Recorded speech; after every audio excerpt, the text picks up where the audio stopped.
Berjumpa kembali dengan saya, Ibu Iridian Sembiring, dalam materi keanekaragaman hayati.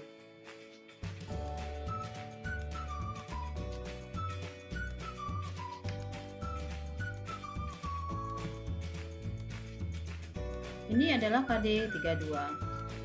Kita membicarakan tentang keanekaragaman hayati. Pada keanekaragaman hayati, kita akan melihat banyak variasi yang terjadi di dalam lingkungan kita, tumbuhan maupun hewan atau lingkungan kita. Jadi kita akan mengenal ada terjadi variasi itu karena adanya satu keanekaragaman tingkat gen, keanekaragaman spesies atau jenis, dan keanekaragaman ekosistem. Jadi ada 3 tingkat keanekaragaman di dunia ini, yaitu keanekaragaman tingkat gen, spesies, dan ekosistem. Kita kaji satu-satu ya. Keanekaragaman tingkat gen. Gen itu apa sih? Gen adalah faktor pembawa sifat keturunan yang terletak di dalam kromosom. Gen, setiap makhluk hidup mempunyai bahan dasar kimia yang sama, namun susunannya berbeda-beda. Perbedaan susunan inilah yang menyebabkan terjadinya keanekaragaman tingkat gen. Keanekaragaman tingkat gen itu adalah suatu variasi susunan gen dalam suatu spesies. Misalnya nanti akan saya tunjukkan ya, hewan, ras. Kalau dalam hewan itu dalam satu spesies itu ada bermacam-macam. Oke, kita lihat kucing nanti ya. Itu ada ras kucing, ras anjing, ras ayam. Ayam itu macam-macam. Tentunya ada ayam bangkok, ayam kampung, ayam hutan, dan lain-lain. Di tumbuhan juga itu ada dalam satu spesies ada banyak terjadi variasi namanya varietas. Itu macam-macam varietas mangga. Nanti kita lihatkan gambarnya, cabai, pisang, padi, dan lain-lain. Perhatikan gambar ini. Ini adalah varietas atau macam-macam dari jenis-jenis mangga. Yang seperti ini masih dalam satu spesies. Ya, ini adalah mangga madu, ini mangga mana lagi, dan ini mangga gulai, dan ada mangga lagi yang lain jenisnya. Ada apel, mangga Indramayu, dan lain-lain. Itu adalah varietas. Jadi ini yang seperti ini disebut sebagai keanekaragaman tingkat gen. Jadi karena adanya variasi susunan gen di dalam suatu spesies. Bentuknya mewarisi gen lonjong pada mangga golek. Mangga madu juga begitu. Itu ada aroma khas yang madu gitu, rasanya manis. Dan lain-lain, dan mempunyai ciri khas masing-masing. Itu disebabkan karena adanya variasi gen di dalam sel-selnya. Contoh yang lain yang masih keanekaragaman tingkat gen, yaitu diakibatkan karena variasi susunan gen-gennya, yaitu pada macam-macam sawi. Jadi sawi sendok, ini sawi putih, atau sawi yang kita makan mie ayam, misalnya menggunakan sawi ya. Nah, itu sawi bakso namanya. Itu masih dalam satu spesies, cuman varietasnya berbeda-beda. Sawi sendok itu bahasa latinnya adalah Brassica rapa. Var varietas sinensis. Sawi putih nama spesiesnya adalah Brassica rapa varietas pekinensis. Dan sawi mie atau sawi bakso atau sawi manis yang sering dikenal itu adalah Brassica rapa varietas paracinensis. Nah, ini. Jadi ini yang seperti ini disebut sebagai keanekaragaman gen. Jadi masih dalam satu spesies berbeda varietas. Kita berikan contoh lagi. Keanekaragaman tingkat gen. Ini masih tingkat gen. Itu macam-macam ras kucing. Ya, macam-macam ras kucing. Ras Angora. Ini ras Persia kalau saya.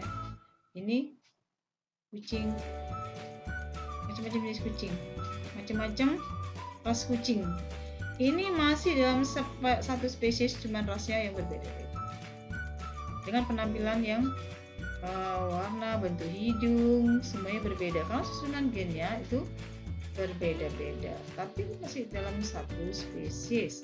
Ini kalau kawin bisa menghasilkan keturunan yang fertil, karena dia masih satu spesies sehingga terjadi pertukaran gen dengan baik antara sel telur dan sel sperma sehingga menghasilkan keturunan yang fertil. Ini disebut satu spesies atau keanekaragaman tingkat gen. Masih dalam satu spesies yaitu keanekaragaman tingkat gen pada cabai. Cabai merah atau cabai keriting itu nama latinnya adalah Capsicum annum. Sedangkan paprika itu adalah Capsicum annum varietas Drossum. Varietas yang berbeda. Kemudian masih juga keanekaragaman tingkat gen pada pisang. Pisang nama latinnya adalah Musa paradisiaca.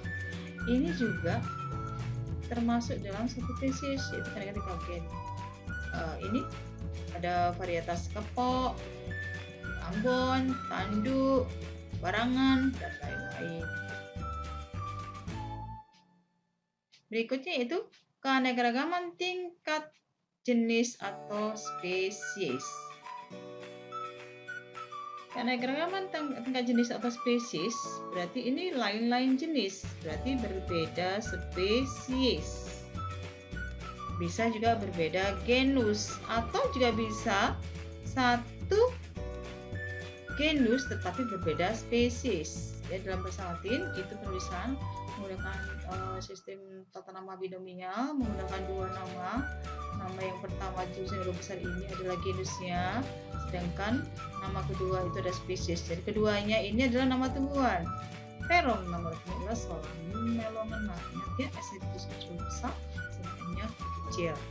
Tomat nama latinnya Solanum lycopersicum. Kentang Solanum tuberosum. Tuber itu biji, besar. Ya, tuber itu ini umbi ya. Tuber itu dari kata umbi. Jadi para ahli memberikan nama Solanum tuberosum itu dari tuber atau umbinya. Kan dia umbi bakar. Makanya bisa dikembangbiakkan. Jadi ketiga tanaman ini mempunyai satu genus tetapi berbeda spesies, maka disebut sebagai keanekaragaman tingkat jenis atau tingkat spesies. Contoh-contoh keanekaragaman tingkat jenis yang lain. Pengertiannya dulu seperti ini. Apa sih yang disebut dengan keanekaragaman tingkat jenis atau spesies itu? Keanekaragaman tingkat jenis adalah perbedaan-perbedaan pada berbagai spesies makhluk hidup pada suatu tempat. Keanekaragaman hayati tingkat ini dapat ditunjukkan dengan adanya beraneka ragam jenis makhluk hidup, baik yang termasuk kelompok hewan maupun kelompok tumbuhan maupun mikroba. Misalnya variasi dalam satu famili, kucing, harimau, cetah, singa itu adalah termasuk keanekaragaman tingkat jenis atau spesies. Ketiganya dimasukkan ke dalam satu famili yaitu Felidae. Walaupun ada perbedaan fisik, tingkah laku dan habitat, tetapi penampakannya, wajahnya itu mirip ya. Karena termasuk dalam satu famili, bahkan ada juga dalam satu seperti nanti kita lihat antara singa dan harimau itu satu genus. Tapi sama kucing itu satu famili. Ini contoh. Kucing rumah itu nama latinnya ada Felis catus. Harimau Sumatera ini nama latinnya Panthera tigris. Singa dari Afrika, singa itu dari Afrika sebenarnya namanya. Itu nama latinnya adalah Panthera leopolderi. Jadi sama-sama mempunyai antara harimau Sumatera dan singa itu mempunyai genus yang sama, satu genus. Tetapi dengan kucing itu berbeda genus. Tetapi ketiganya masih dalam satu famili. ya. Familinya adalah Felidae. Inilah keanekaragaman tingkat jenis atau spesies. Itu tadi dalam hewan. Contoh yang lain, keanekaragaman tingkat jenis atau spesies. Perhatikan, ini adalah tanaman kangkung. Yang ini adalah tanaman ubi jalar. Ini ubinya, ubi jalar, tapi daunnya dan bunganya. Perhatikan bunga ubi jalar dan bunga kangkung.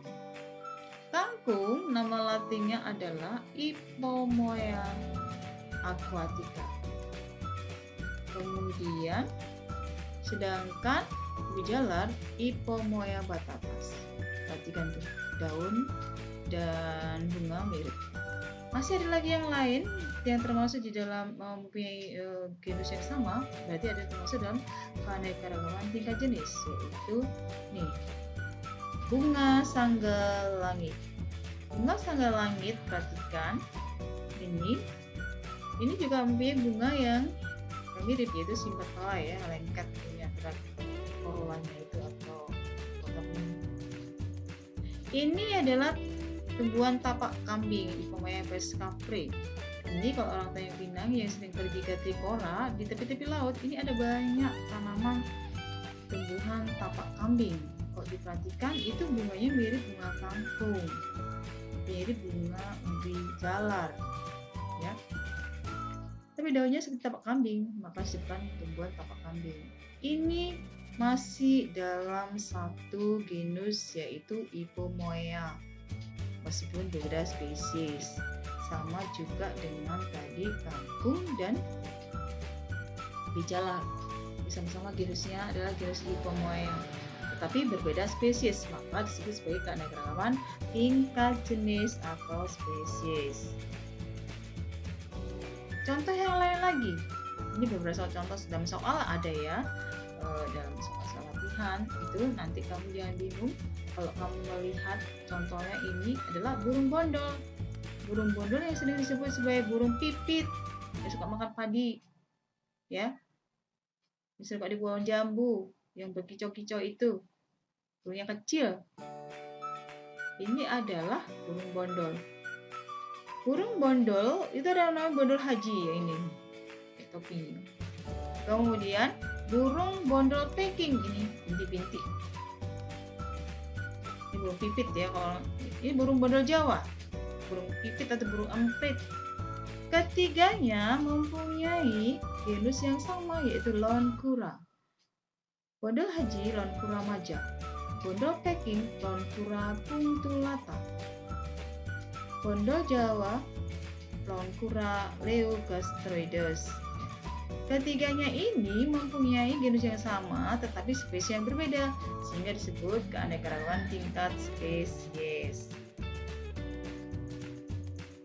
Ya, ini penampilan dari ubi kayu singkong, berbeda kan dengan ubi jalar karena memang mereka berbeda spesies, tampilannya juga sangat berbeda. Latinnya adalah Manihot utilissima.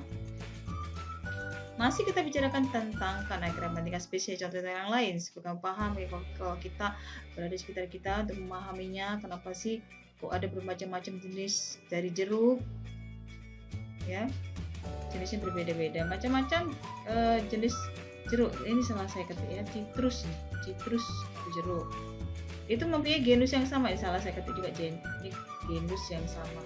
Contoh genusnya yaitu Citrus aurantifolia atau jeruk nipis, Citrus citrik atau jeruk purut, itu daunnya yang kecil.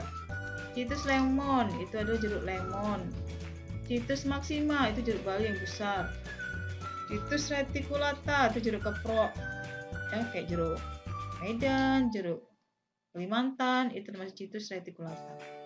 Citrus medica itu jeruk Sukade.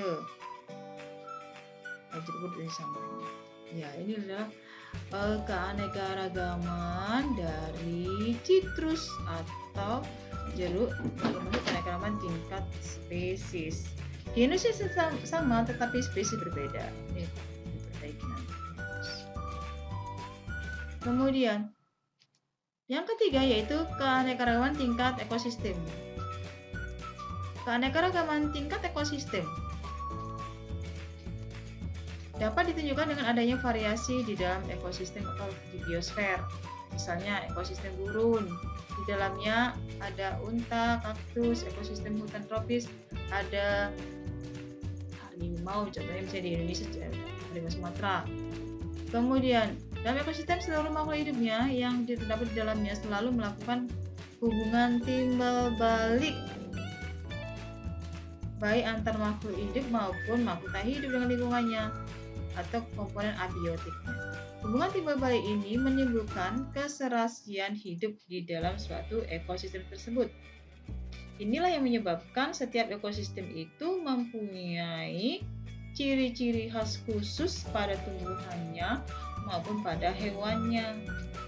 Karena adanya hubungan timbal balik antara lingkungan yang hidup maupun lingkungan yang tidak hidupnya. Contoh, ekosistem laut tentu akan berbeda daripada ekosistem sawah. Ekosistem padang pasir akan berbeda dengan ekosistem laut atau yang lain-lain ya. Kalau misalnya kurang hujan, maka seperti di daerah padang pasir ini sangat tandus karena kurang air. Ini mempengaruhi terhadap kurangnya air, kekeringan itu, cuaca yang panas mempengaruhi tumbuhan maupun hewan yang ada di lingkungan tersebut. Tentu tumbuhan tidak bisa besar, tidak selebat dengan ekosistem hutan hujan tropis. Aduh, ini salah ketik lagi nih, tropis. Ya, ciri-cirinya adalah liana, ini tanaman membelit pohon yang lain, batang kecil yang merangkat membelit pada pohon yang besar. Kemudian banyaknya epipit yang menempel pada pohon-pohon, dan lingkungan yang lembab, pohonnya besar-besar. Kenapa? Hujan turun hampir sepanjang tahun, cuman lebih banyak pada musim hujan. Pada musim kemarau bukan berarti nggak ada hujan, tetapi ini jarang, ini seminggu sekali atau 2 minggu sekali atau sebulan sekali. Itulah ekosistem hutan hujan tropis. Ekosistem savana ini juga gitu, lingkungan abiotik berpengaruh dengan lingkungan biotiknya. Jadi ekosistemnya ini curah hujan juga kurang lebih sedikit daripada hutan hujan tropis. Jadi padang rumput, ada beberapa jenis pohon yang diantaranya ini namanya savana. Kemudian kita masuk ke keanekaragaman hayati di Indonesia. Bagaimana dengan keanekaragaman hayati di Indonesia? Indonesia itu dikenal termasuk ekosistem hutan hujan tropis. Bagaimana ekosistem di Indonesia ini? Ini ada yang hijau-hijau menandakan bahwa di sini adalah ekosistem hutan hujan tropis. Ini dibagi menjadi 3 zona menurut si Alfred Russel Wallace. Ya, ini yang sebelah barat itu adalah garis Wallace, dan yang sebelah selatan, yang sebelah timur yaitu garis Weber. Untuk sebelah barat dari garis Wallace ini termasuk zona yang mirip dengan Asia, maka disebut sebagai oriental. Sedangkan yang tengah-tengah ini yang berada pulau-pulau Indonesia yang berada di antara garis Wallace dan garis Weber itu yaitu Sulawesi, NTT, Halmahera Utara dan lain-lain, ini termasuk dalam zona peralihan. Sedangkan untuk Papua itu adalah zona Australian karena sudah mirip-mirip dengan flora dan fauna yang ada di Australia. Jadi kita dibagi menjadi 3 zona. Kita lihat lagi ini.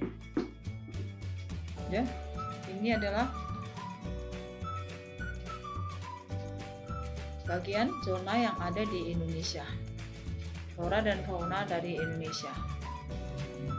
Ya, bagian yang sebelah barat yaitu apa saja? Sumatera, kemudian Kalimantan, Jawa, Bali, ini masuk ke dalam zona oriental. Sedangkan Sulawesi, Halmahera, NTT, ya NTT termasuk juga ini Lombok termasuk nih, Flores itu masuk ke dalam zona peralihan Pulau Komodo. Sulawesi masuk ke dalam zona peralihan. Sedangkan Papua ini zona Australia. Ini juga bisa, ini dilihat lagi ada percabangan lagi. Kalau yang biru adalah dari Wales, kemudian dikembangkan lagi oleh si Huxley modifikasi yang dimodifikasi oleh Huxley ya. Ini sampai ke Filipina ya, termasuk zona peralihan. Kemudian ini yang Weber ya, garis Weber ya. Nih, garis Weber ya. Garis Weber yang ungu. Ada lagi batas Australian ini. Jadi ada perbedaan sih ya. Ada yang Halmahera itu termasuk ke dalam Papua. Yang Sulawesi itu ada yang masuk ke dalam peralihan ya. Tapi kalau menurut Weber berarti Halmahera Utara termasuk ke dalam Australian. Ya, masuk ke dalam Australia.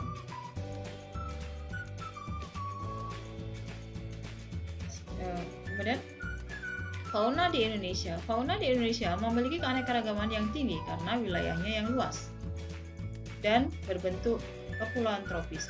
Keanekaragaman yang tinggi ini disebabkan oleh curah hujan yang tinggi tentunya ya. Kemudian ini dibatasi oleh garis Wallace yang membagi Indonesia ke dalam 3 zona, yaitu zona Asia atau Oriental yang dipengaruhi oleh fauna-fauna yang di Asia, karena itu kan dulu dari Asia ya. Kemudian zona peralihan yang tadi ya, yaitu Sulawesi dan NTT. Kemudian zona Australasia atau Australia dipengaruhi oleh fauna yang ada di Australia. Sekarang kita mengenal hewan-hewan pandemik atau tumbuhan pandemik yang asli di Oriental itu apa saja? Kamu harus memahami. Fauna Oriental.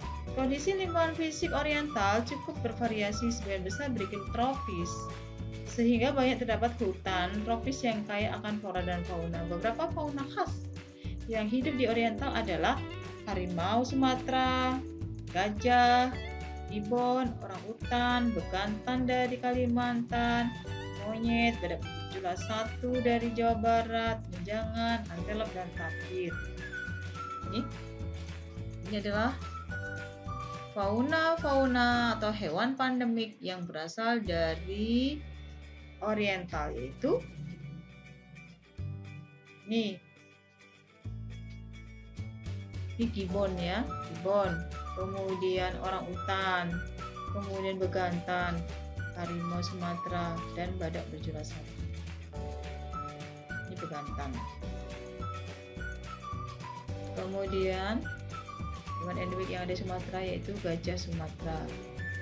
Kemudian hewan endemik yang di Jawa ini dilindungi ya, yaitu banteng Jawa. Itu dilindungi di Taman Nasional, di tempat kesalahannya adalah di Taman Nasional Baluran, yaitu di Situbondo, Jawa Timur. Ini banteng Jawa. ya, banteng Jawa. Ini adalah hewan endemik yang ada di Indonesia bagian barat, yaitu Pulau Jawa. Jadi ini asli dari Jawa. Kemudian fauna peralihan. Fauna peralihan yaitu berada tadi di Sulawesi, NTT ya. Contohnya adalah anoa, yang mana anoa kamu harus tahu juga ya. Kemudian babi rusa, kemudian kera, tarsius, burung maleo, dan setelah komodo yang gak kalah ini pentingnya, itu komodo yang berada di Pulau Komodo dan sekitarnya. Ini adalah hewan-hewan pandemik, salah, Bapak Dek. Endemik. Hewan-hewan endemik yang berasal dari peralihan, yaitu rangkong Sulawesi, burung maleo, anoa, ini seperti sapi tetapi kecil, terus babi rusa, komodo di Pulau Komodo dan sekitarnya. Yang ketiga yaitu fauna yang berada di Australia, yaitu di Papua ya. Contohnya adalah kuskus, skam, atau dalam artinya adalah Waigeo kuskus. Kemudian kanguru pohon, mantap mas, itu Dendrolagus pulcherrimus. Ini maaf ya, ini C-nya harus kecil karena menurut penulisan binomial nomenklatur, penulisan nama Latin dari spesies itu, ini kata pertama adalah genus terus dengan huruf awal besar, kata kedua huruf awalnya kecil. Ini pesan, jadi maaf terjadi kesalahan. Berikutnya masih kita bicarakan tentang hewan pandemik yang ada di Australia, yaitu burung cendrawasih, burung kasuari. Ciri-ciri burung yang ada di zona Australian itu adalah cantik-cantik warna bulunya, sangat berwarna, sangat indah, tetapi bunyinya kurang indah ya. Sedangkan kalau di Oriental itu tampilan kurang cantik tetapi bunyinya sangat merdu. Berikutnya yaitu upaya bagaimana melestarikan keanekaragaman hayati itu. Maka pemerintah membuat suatu perlindungan, ada undang-undangnya bagaimana semua masyarakat harus menjaga agar hewan atau fauna dan flora yang ada di daerah di Indonesia itu bisa terpelihara, yaitu dengan melakukan perlindungan kelestarian alam dengan metode in situ, berarti melakukan upaya pelestarian yang berada asli di habitatnya. Ya, dengan membentuk suaka marga satwa, taman nasional, cagar alam, hutan suaka alam, taman nasional dan lain masih banyak. Dan lagi, jadi ini in situ. Jadi kita melestarikan, melindungi hewan maupun tumbuhan di habitat aslinya, di tempat aslinya. Kemudian ada lagi metode ex situ. Ex situ yaitu metode pelestarian hewan maupun tumbuhan, yaitu keanekaragaman hayati yang dilakukan dengan mengambil flora dan fauna itu dari habitat aslinya, kemudian dilindungi di suatu tempat. Misalnya di kebun binatang, atau di taman safari, atau di taman hutan, dan lain-lain. Contoh-contohnya adalah Taman Safari Prigen, Taman Hutan Raya Purwodadi Jawa Timur, Taman Hutan Raya Bogor. Di Bogor, Hutan Raya Bogor itu ada berbagai macam jenis tumbuh-tumbuhan yang berada di seluruh Indonesia, dilestarikan di Taman Hutan Raya Bogor. Kebun binatang itu juga masuk metode pelestarian ex situ dan lain-lain. Sampai di sini kira-kira materi kita hari ini, yaitu tentang keanekaragaman makhluk hidup, ya, keanekaragaman hayati. Tadi saya ulang sedikit ya.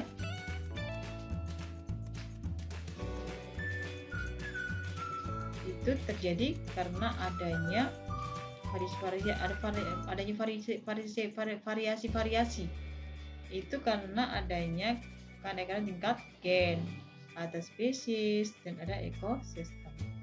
Sampai di sini semoga bermanfaat.